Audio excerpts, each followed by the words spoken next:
Welcome to Intersections. You just never know who's going to walk through the church door on any given Sunday. And recently, we've had the pleasure here at St. John's Citadel to welcome a third-generation Salvationist family all the way from India. And I'm referring to Senthil, Annalette, Sandra, and Stuart Kumaran.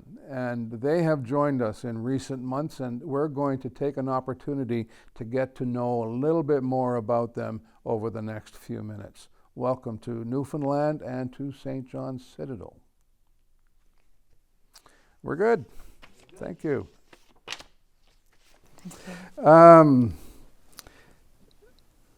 By way of letting our viewership know, you are third-generation Salvationists who come to us originally from India.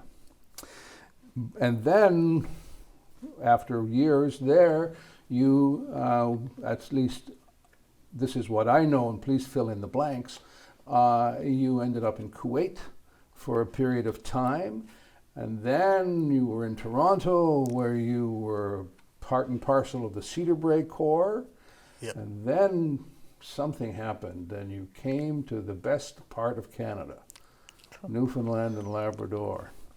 All right. We have a lot to expand on and explore with you. So let's go way back. Let's go way back to India. Never been, but I've heard so much.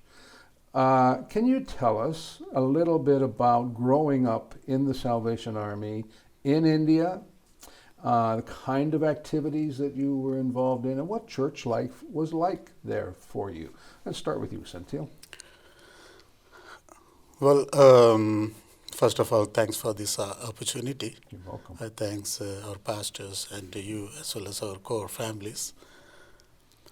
Well, in India, the Salvation Army was established in India in 1882, I guess.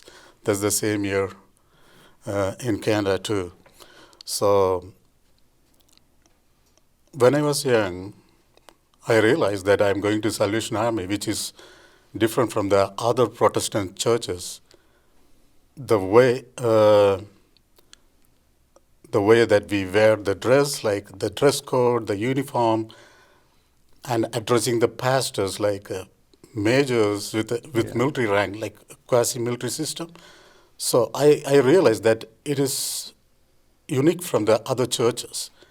So when I was doing my fourth grade, I started learning, understanding about the Salvation Army and its mission in India, but not much because I was very playful and I was energetic, and I often skipped the churches. So it was when I was doing my 8th grade, I think, there was a captain.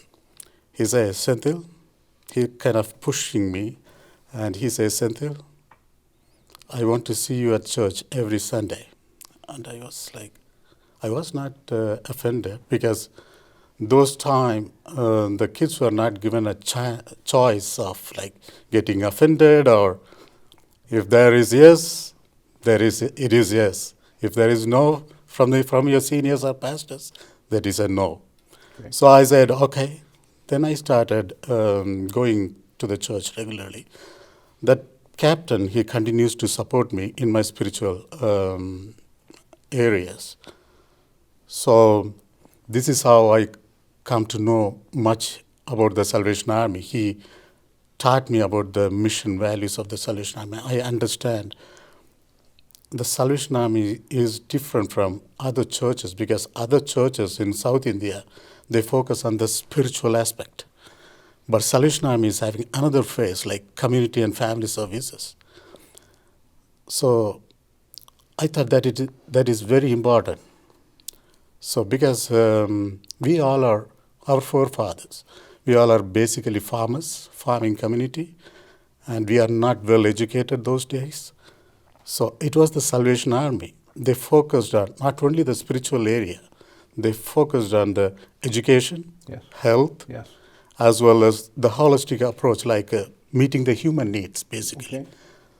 And this as a young boy, what kind of activities were there for you at the Salvation Army? We were not having much community activities at my corps because our corps is a small corps having only 25 families as members. Okay. It's very, very small corps. But we do have had community services at the division level. Yes. So we were addressed about what are the things that's happening within the Salvation. That's how I come to know about the Salvation Army mission. Okay. Practically, we were not involved in any community services when I was young because it's a very small corps. Let's go to you, Annalette. Talk about your childhood in India a little bit, about your experience with the Salvation Army, what kinds of things you learned about it, and what were you involved in? My parents are there. I'm born Salvationist because Yes. my parents are in Salvation Army. Yes. So I don't know any other churches, anything about other churches. I know only the Salvation Army Right. and their values. So as he said, there is no community service. I have never done any community service, but very active in church activities. I mean in Sunday class and some other Bible competitions. Yes. And in Christmas activities. Right. So we'll be very happy. 24 hours if you want to stay in the church, we'll be happy. Were there things like junior soldier programs, Yes. all of that stuff? So you came up through all of that, Yes. yes? Yes, we Okay, had that. and then on to senior soldiership at age 14 and all of that stuff? And Yeah. That's typical Army stuff, isn't it, right? Yes, we Okay, had that, great. yeah. Thank you. Senthil is a physiotherapist. Yep. Annalette, you are an LPN. No. You're not. No, LPN. No, my background is different. I'm teacher. You're a Teacher. teacher. Yeah. Oh, kindred spirit. So, what did you teach? Science subject and my computer science. Wonderful. At elementary or high school or High school. high school. Yeah. Wonderful. Well, learning all kinds of things. So you went to university somewhere, did you, or and did an education program? Yeah, yes, back home. Yeah. I did my Master's of Computer Application and my Bachelor of Education. Wonderful. Yeah. Wonderful. Great. But now you're going to look at massage therapy. Yeah. Yes. And that's an exciting new piece of your life. And you've written the exams, and you're just waiting to get the results. Yes. Ah. Yeah. So what then? What are you going to do? What do you hope to do when you, and I know you're going to get your license, so what are you going to do when you do? Helping from the heart. I like to help people, really. Actually, I don't have any idea about the personal care attendant, but one of my friends, she advised me, for your character, it's a good choice. You can help your elders or anyone. So I choose that one. So I got some happiness in that, helping others who are in need. Right. So I want to upgrade myself. So I took the massage therapy, and my aim is to help people with their, whoever in need. Wonderful. Yes. Wonderful. Now, Senthil, I don't want to be jumping around too much, but I know that physiotherapy, I mean, you've been a physiotherapist for a long time. Yeah, 18 years. 18 years, and you did your training Back home in India. in India. And so you were in private practice, or you were? Yeah, no, I was working for a medical college teaching the medical students who are taking a physiotherapy course, and I'm a permanent member of Indian Association of Physiotherapists, as well as a permanent member of Kuwait Physical Therapy Association. So Now you've given me the segue to talk about Kuwait. Of course. Why did you go to Kuwait? What drew you there? What was it? Employment? What was it? Yeah, I was married 2000 and 2002. we were thinking about like moving from. We were working at Bombay, Yes. so now Mumbai. Mumbai. Then I thought of like I love traveling, visiting the places and exploring the stuffs. So I got bored, kind of like working in Mumbai. So also finance is another thing because Gulf countries they pay you well. So we decided to try for Kuwait. So this is how I tried for several Middle East countries, and Kuwait fall into the place. So this is how I went to Kuwait. I applied to the Ministry of Health, Kuwait. They sent me the employment offer. I took the offer and I worked for the Ministry of Health. This is how 2003 I went to Kuwait. This is how I started working. And how long were you there? We were there nearly 13 years. Wow. We worked there. So, did I understand correctly that at one point you had 3 jobs with the Kuwaiti government Yes, you are right. at the same time? Yep. So when I was working as physical therapy at a rehabilitation center in Kuwait, that is coming under the Ministry of Health.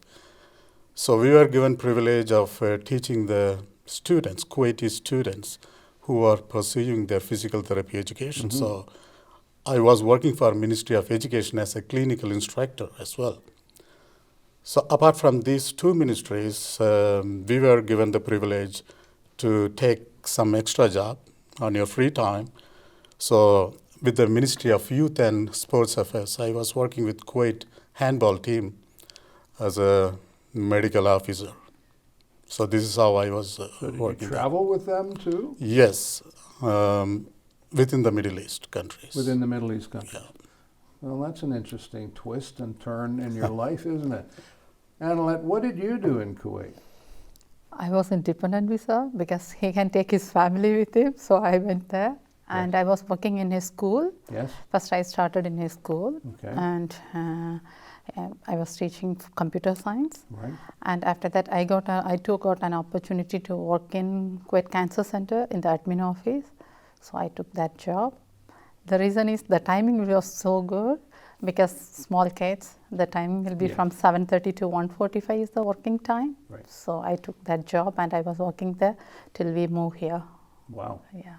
Wow. It's 4 years or 4-5 years. Not a lot of time to spare. Yeah, that's true. That's good. All right. Can you talk about adjusting to the Kuwaiti culture a little bit? How was that for you? It's really hard because they will keep distance from us. They will be separated. They have their own office. So if there is any Kuwaiti, they have their separate office, and other nationality have the other office. So it was really a little hard to mingle with them. Not all, as But you adjusted. yeah, we adjusted because our boss is a Kuwaiti, Yeah. so she's a good lady. person. Yeah. Wonderful. And you? I was expecting all these things before I land Kuwait because wherever I go, I do my own research. So I was well prepared. But still, I was having little struggle in adjusting with the culture. And I don't say discrimination, but I did suffer. You may understand, like the way their way of dealing is a little different from how we deal. So it is not a complaint, but like when time flies by, everything becomes all right. Of course. And, moving from culture to culture, there are definitely. adjustments to be made. I was right? anticipating that. No question. And so, I've had some of that experience myself. So I can empathize a little with what you're talking about. Now, here's an interesting thing. I hear that I haven't heard from anybody mysterious. I've heard from you that you started Salvation Army services in Kuwait. Now, how did that come about? And how did it happen? You didn't have a building, so what did you do? That's interesting. And at Kuwait, we have a large volume of Salvationists from South India, Okay. who are mainly Tamil-speaking community. Mm-hmm. So they all are basically Salvationists. But in Kuwait, this Islamic country, you are not having lot of privileges to practice your belief, religion. So we were given a place to worship. All right. That's where you need to worship. You are basically not allowed to carry Bible, or like you cannot able to do anything in the open space. Like it's offended. They will get offended easily. So we used to have a Tamil congregation there, not the Salvation Army. I remember it is 2006, during the Iraqi war. The international headquarters sent its mission, emergency response team, to help the people, displaced people in Iraq. So they stationed in Kuwait as their base camp. It is that time we stumbled across several officers with uniform in Kuwait City. So we spoke to them, and they explained about their mission here. And what happens, we met, when their mission is over in Iraq, we organized a ceremony, like send-off ceremony for them. So the commissioner for International Secretary for Program Resources, Commissioner Don, and International Secretary for South Asia, Commissioner Lalki Amlok. Okay. So they were there. We invited them, and we expressed our strong will and our willingness to have the Salvation Army planted in the Middle East, among the Islamic countries. So we showed our strength of the Salvationists. So it was around, like, we were anticipating to gather 300 to 350 people, but unfortunately we got around 150 to 200 people gathered on that ceremony. So they were impressed, and they said they will do something. They will think about it. So this is how they carried this message to the international headquarters. So after their departure, we were having conversations like through emails and mails. We were communicating with the headquarters, IHQ. Then eventually, IHQ decided to send a person, a delegate, to analyze, to do a research. So I think it is 2006. 2006, I think General Clifton. Shaw Clifton. Shaw Clifton. Yeah. He took the office. He sent his representative for global evangelism, Commissioner Dick Kromenhoek. Yes. I guess this commissioner is from Netherlands. So he came to Kuwait to analyze the situation. So we welcomed him, and we were excited, and we said, okay, this time we need to show our strength. So we were having our uniform, badges, and we welcomed him. And okay, he's a very interesting and highly talented person. So I was welcoming him at the doorsteps, and he saw my uniform. He asked me, "Do you know music?" Oh my goodness! I said, "I don't know music," and I was like, "Did I disappoint him?" And first impression, I was a little upset, and I said, "But a lot of other people, they know music." Right. This is how we got introduced, and he spoke with our people, and a meeting with the king of Kuwait was arranged with this gentleman. So commissioner spoke with the king. He is well talented, as I told you. He convinced the king and his ministers to plant the church, Salvation Army, in the Middle East. Wow. So because Salvation Army is having two phases, not only the spiritual aspect, Salvation Army is known as a charity as well. Yes. So they said, Great. okay.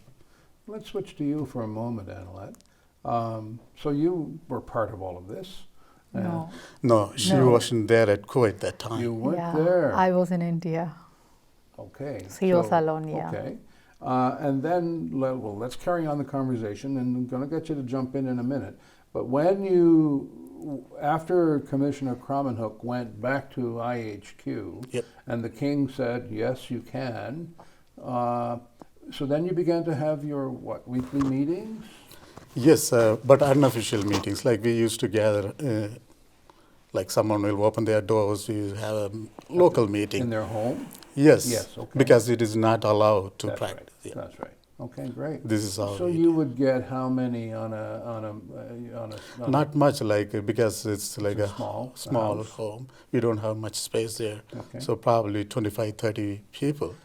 But we had a very good strength. People who wanted it Yes. and wanted to be a part of that. And you came back from India. You came back. No, he went first and we joined him later. Okay, so 7 years he was alone in Kuwait. And then you come. Then we, and by the time you get there, in there's 2010. a church. Yeah, There's the a church church. was there, yeah, established, well-established So church. you was didn't there. have to do any of the planting. Nothing. You just walked in, and Yeah, there they all were waiting. yeah. I think Wonderful. that was God's plan. What did that do for both of you to have that fellowship? What did it mean to you in here, in your heart? What, to have that ability to get together with other Salvationists in a country that was your home at that time, but it's not your home of origin. What did it mean to you to be able to come together to celebrate your faith? What did that mean for you, Annalette?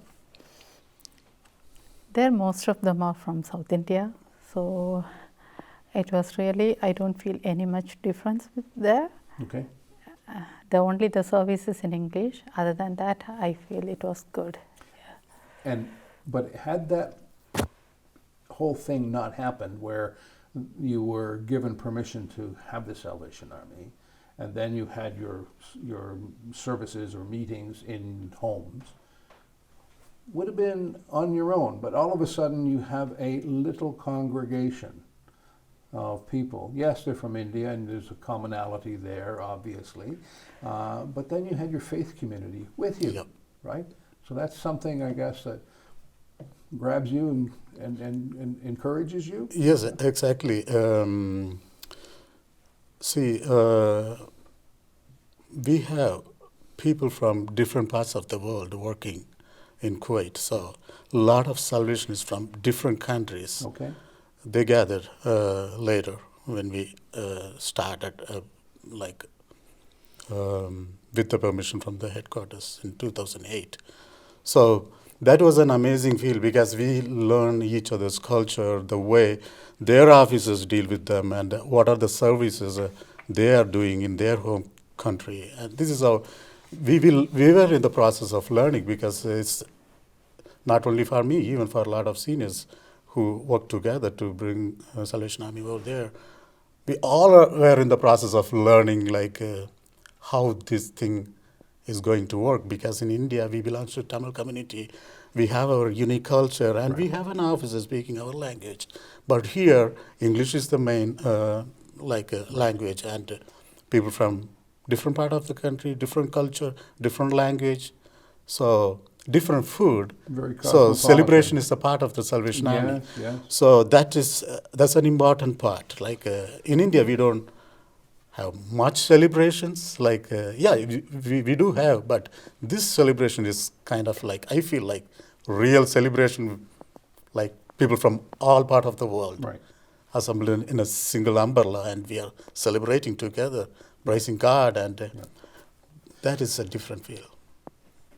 It's become clear to me that your faith is very important to you. Just this conversation of the whole Kuwaiti experience and making something out of nothing, bringing it together because of the need for a faith community is obvious to me. So can you each maybe share with our audience when it was in your life? I know you were third generation Salvationists and all of that, but faith is so personal that there comes a point in time when your life and your faith intersect and you have to make a decision. Yep. And can you tell us how that decision came for you, Annalette, where you knew that faith had to be a real deep part of your life. And can you talk a little bit about that, please? Yeah, I'm Christian, but I will never say that I have. At that time, I can't say that I never tasted the love of God. It's for the namesake. You'll go to church, everything. Sunday, we will never miss church. But time goes, when it's a peaceful childhood, so everything I got from my parents. After marriage, I was pampered by my husband, my mother-in-law, so I was not lagging for anything. So everything, when we get everything, we will never keep trust the God, nothing. But life teach something, no, everything. So in one situation, I realized that I'm keeping the worldly people in God's place because I'm getting everything from them. So they are my world, and I was looking at that.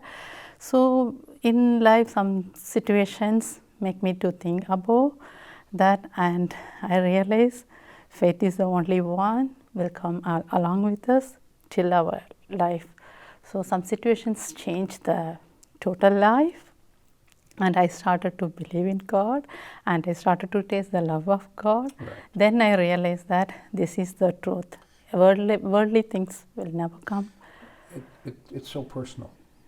It is so personal, and it comes to us each perhaps differently, but there comes that moment in time when we are confronted with a choice to make. And thank you for sharing about that with you. Senthil, how about you? I think it was in 2013, very recently. I know, I'm a Christian. Okay, I have read the entire Bible. Like when I was doing my 8th grade, I read the Bible. I know all the stories.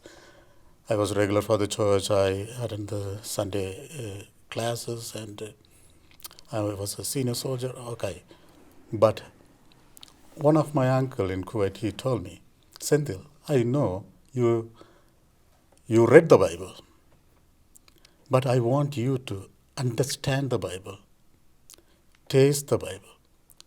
That was something I was thinking, I know Bible. He says, no, you understand God and relate each and everything with God. All the things that's happening in your life, relate it with God and find the key. I said, what's the key? And he says, you find it. And I said, okay, let me see how it goes. Then I was praying. I was thinking I'm a good person. Whereas it is not, I understood later.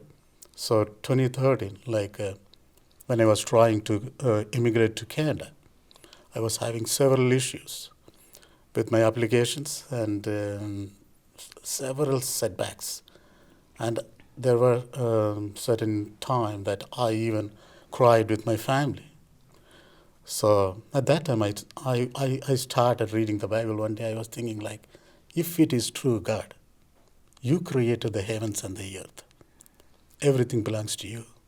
And you've given us the permission to call you Abba, Father. If you are my Father, and who created the heavens and the earth? Canada is mine as well. Canada is yours and Canada is mine. Why I'm struggling to go there? See, now I'm going to put my trust upon my Father. You're going to take me. I'm going to forget about the formalities, the paperwork, and all the darkness. You're going to get it done if you're my Father. I challenge God like Job, and I always challenge. I always talk to God. I fight with God. From that point, miracle happened. Within 15 days, I got my papers ready. I got my permanent visa. That was my turning point. Now I understood what it looks like being a Christian, true Christian. The Bible talks about, and God tells us through the Bible to test Him. You're one of God's big testers, aren't you? Certainly, those I would say that. Conversations that you have with Yep. Him. And it's, I don't understand God, show me. Yep. Right? And well, that's very interesting, very interesting. Thank you for sharing all of that. All right, so you've now given me another segue because you wanted to come to Canada, and you ended up in Toronto. Why Toronto? Okay, I will start. So as I told you before, like I love traveling. Yes. And once the Salvation Army is officially installed in Kuwait, 2008, like we were there participating, and we know people from different parts of the country. And Natalie was Natalie was working as a teacher there. Now, that's Natalie Adams, who was born to Brian and Froni Adams, and that family finds themselves at St. John's Citadel. Right? So what a link. Okay. What a link, you see. What a link. Okay. Natalie was attending the Salvation Army Church over there, and she was an active member. I met Heidi too there. Right. So I did my research. Canada was not my only option. I was looking for an opportunity to move to New Zealand, Australia, UK, and Canada. So I did my own research, and I found Canada lies in the top 10 list for peaceful country, clean country, life, education, healthcare system. So I filtered, and then I decided to jump into Canada. Okay. Started doing the formalities, like the paperwork. Yes. So I applied for permanent residence, so with my credentials, and my profession was fetching me a lot of points to come to as a physiotherapist. So this is how we tried, and it was a 5-year. I failed twice. I cried, but I never give up. That until this day. See, I was only one son to my parents. My parents have no children. I'm only son to my parents.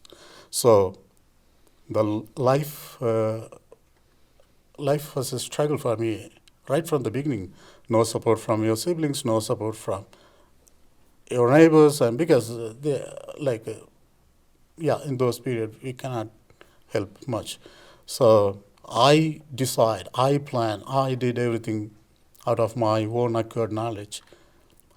So at this point, now I put my trust in God, and I said, I failed twice. God, I'm going to try once again. And see, this is, I don't know what's happening. You are my father, and Canada belongs to you, so I need to go there. Okay. I said, and she knows, and my children, they knows very well. This is how I used to pray on our family prayers. Okay. So everything happened, then I came here. So after coming to Canada, I was thinking what I'm going to do here. Am I going to work as a physiotherapist? Because throughout my life, 18 plus years, I worked as a physiotherapist.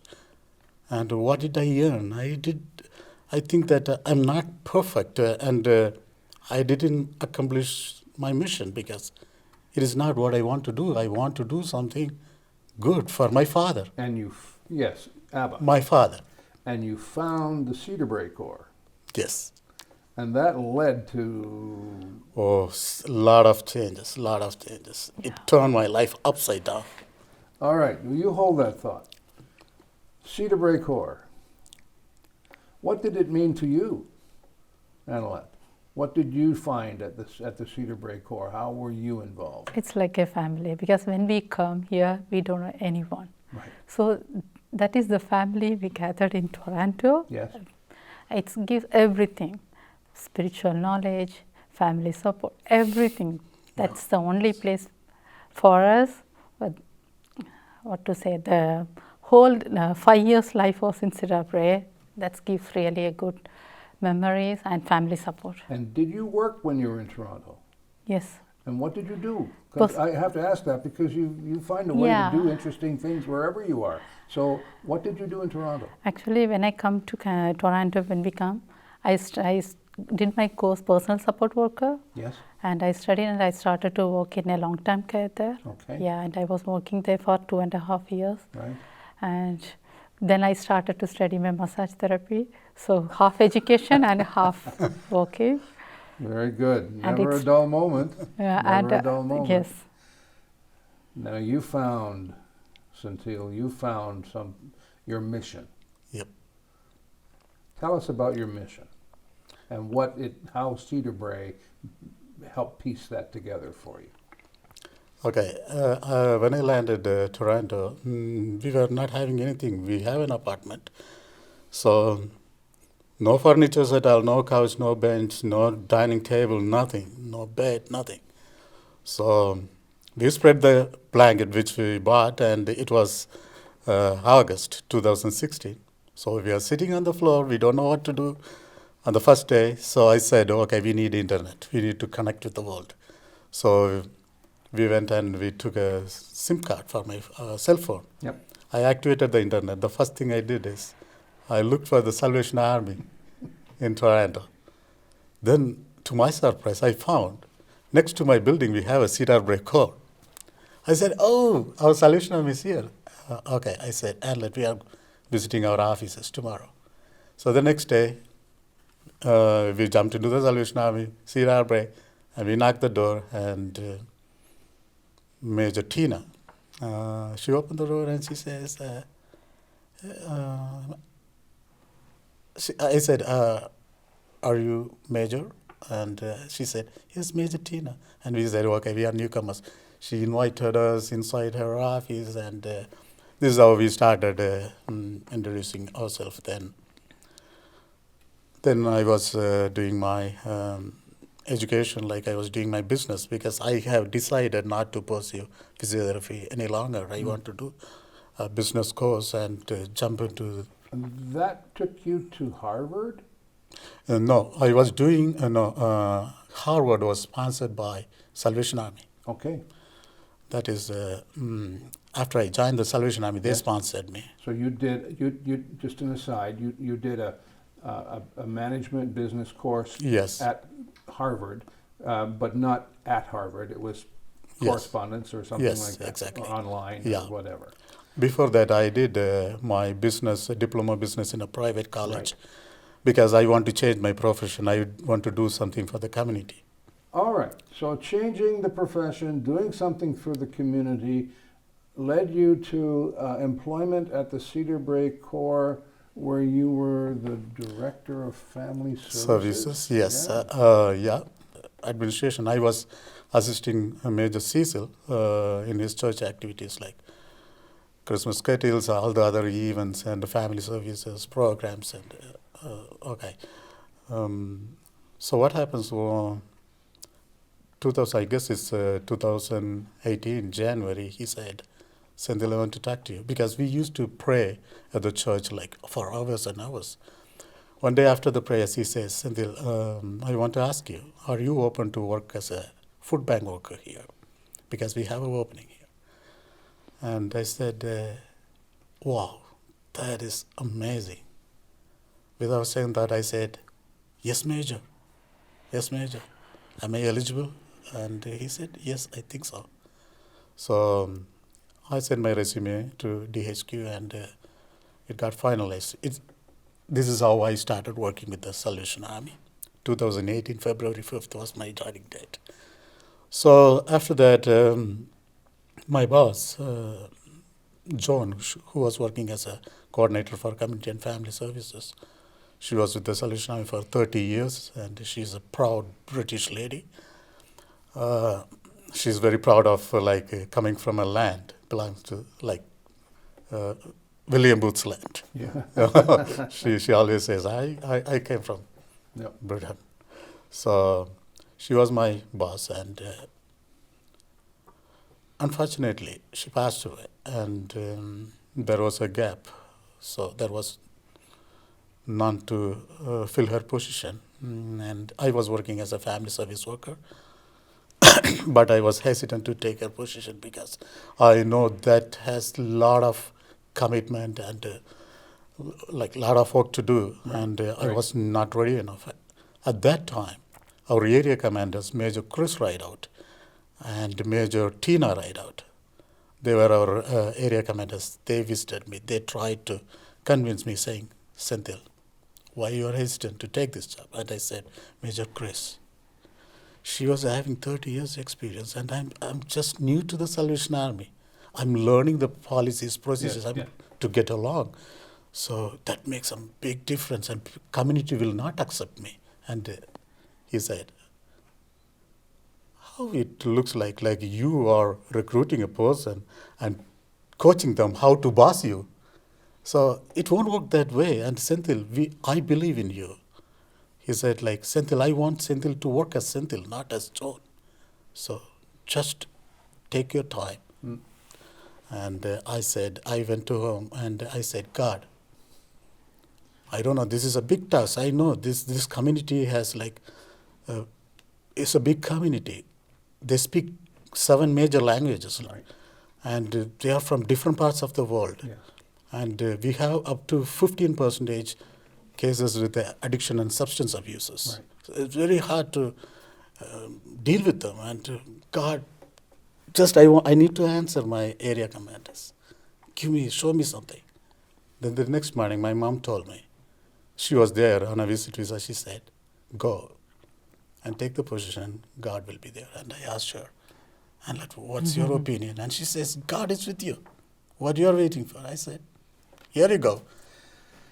Senthil, I'll interrupt you to say that once I knew a Salvation Army officer who was appointed to a particular place, and I guess the higher-ups wondered if they were upset by the appointment.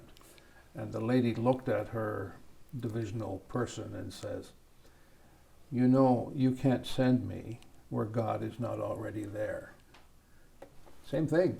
Same thing. God was there waiting for you, Definitely. preparing the way, right? That position was kept vacant for 3 months. Yep. They were waiting on me. Yeah.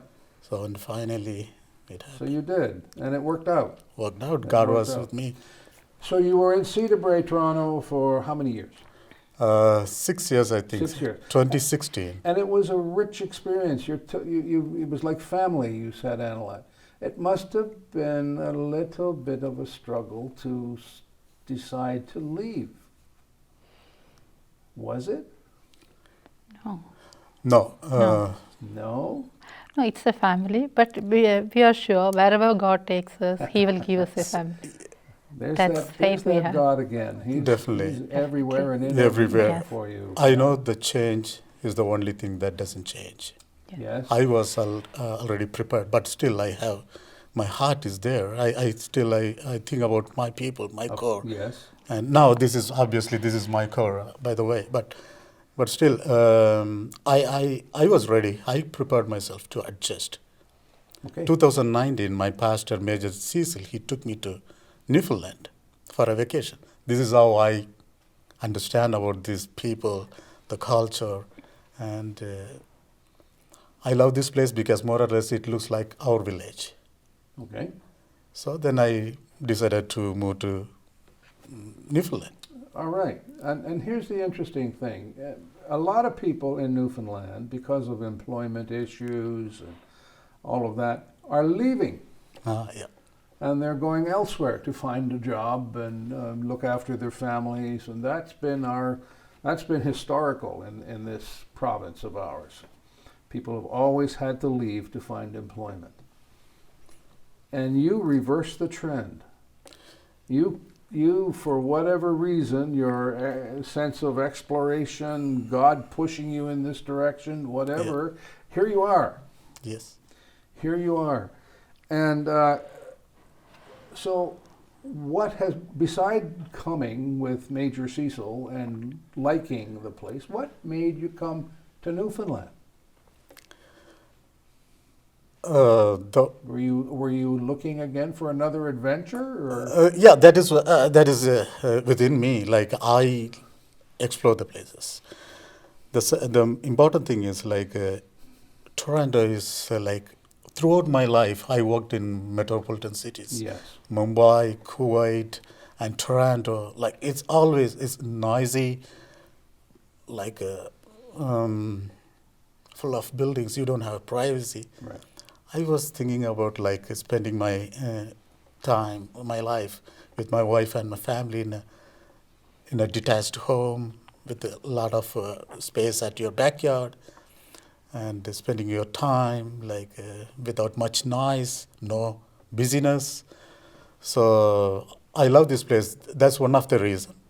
And as I told you, I love visiting the places, exploring the things, food, Did you come with him on that vacation? No. No. So he decides that I like it there. Oh, Annalette, we think maybe we'll go to Newfoundland. First I refused. At First you I said, refused. no, why you want to go that much distance? Then we planned to move to another place.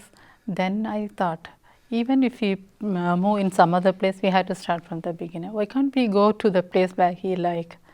So yeah, no. In our, for example, in our culture, we will listen to our husband. what, Yes, what we think he yeah. decide, God will Okay. provide. Yeah. And that's your culture, and I knew that. I knew that was your culture. In our culture, it's a bit more of what do you think, what do you think, what do you think, and then we make up our mind and do whatever. We usually try to do what our wife likes. Anyway, so here you are, and you found St. John's Citadel. How did you find St. John's Citadel? How come? I mean, here.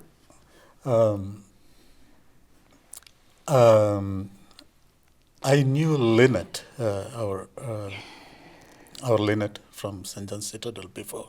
Okay. Oh, Lynette Yates. Lynette Yates. Okay. Because Oh, when I came with Major Cecil, I stayed at Lynette's place for a couple of days. okay. So Lynette passed my number to our pastor. So our pastor called us and they said, welcome and please pay a visit to Citadel and you can see if it works for you, you can start coming Sure. here. This is Yeah. how he invited. Good. That thing pleased me. Like I felt like, oh, there is a pastor calling me. So I was much moved. I was touched.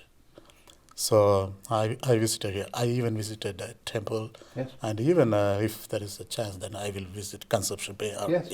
I need to visit all the places. Yes. By the way, I want to put this one as my base. Okay. So after coming here, the very first day, we were welcomed by all the people. They all spoke to us and they received us like we felt like kind of belonging, like it's a place to call home. Good. We are far away, and there are some people here, good people. They are talking to us, greeting us. They are smiling at us. Yeah. So this is how like we got anchored here. Good. So you're settling into St. John's Citadel. I noticed Stuart is playing in Yes, the worship exactly. team. Yeah, this is our base now. Yeah. Yeah. That's wonderful. Now we are not missing Cedar Brae. You're not missing Not missing Cedar Brae. Well, you know, that's one of the nicest things you could say about us. Definitely. Is that you're not missing Cedar Brae. That's great. All right. You express great confidence in God and His will for your lives. What gives you that confidence? What is it that gives you that confidence? I'll get you both to talk about it. Annalette, you have a first go at it. You're confident in God. You put your trust in Him. Where does that confidence come from? When I lost my hearing, Yes. I was broken. My family, their support was really a good thing. They gave me hope. You don't have any other issue, only the hearing issue. We have to adjust. And when I was reading Bible, I was reading Moses. Moses had the same issues in talking, but God led him to bring the people out of Egypt, and he was with him throughout the journey. So that gave me a hope. Even if I cannot hear, God will help me. That's what God showing me with the help of, without hearing aid, it's hard to hear, but with the help of the hearing aid, I'm doing work as the normal people. I'm working, I'm studying, I'm doing everything. God never let me go down, and I can feel each and every second God's presence. That gave me hope. I know He will help me in everything. He's helping me. That's an amazing testimony. Amazing. And you, Cynthia? As I told you, like from 2013, my complete perspective of my understanding with God has been, it gone to a different dimension. Like even now, I came to St. John's, like being the head of the family, it was my responsibility to take care of my family. Okay, I planned already. Okay, so I'm okay now. But my question is like, even Anlet asked me like, what will you do there? I said, I will work for the Salvation Army. And she said, out of what confidence? You know, none there. I said, God is there. I'm not asking anything like irrelevant, like anything worldly or something. I want to serve the community, and that's my interest. And if this pleases God, God will definitely find a way. And she asked me like, who will help you? I said, I don't want any help. God will help. If God wants to find me a place, God will find me. If God wants to do His ministry for Him, He will definitely make me to do that. I don't want any person. This is how I, even until this point and this time, this very moment, I strongly believe I will be working for the Salvation Army in the future. I don't want any human help. I will be. Okay. Well, this has been a most interesting interview, and I want to say thank you so much for sharing of yourselves to come and talk to us and help our larger community of congregation get to know you a little better. So thank you very much, and we do look forward to getting to know all of your family as you settle deeper into the St. John Citadel community, and hope you're here for a long time. Thank you. Thank you, sir. Thank you so much. Thanks for this opportunity.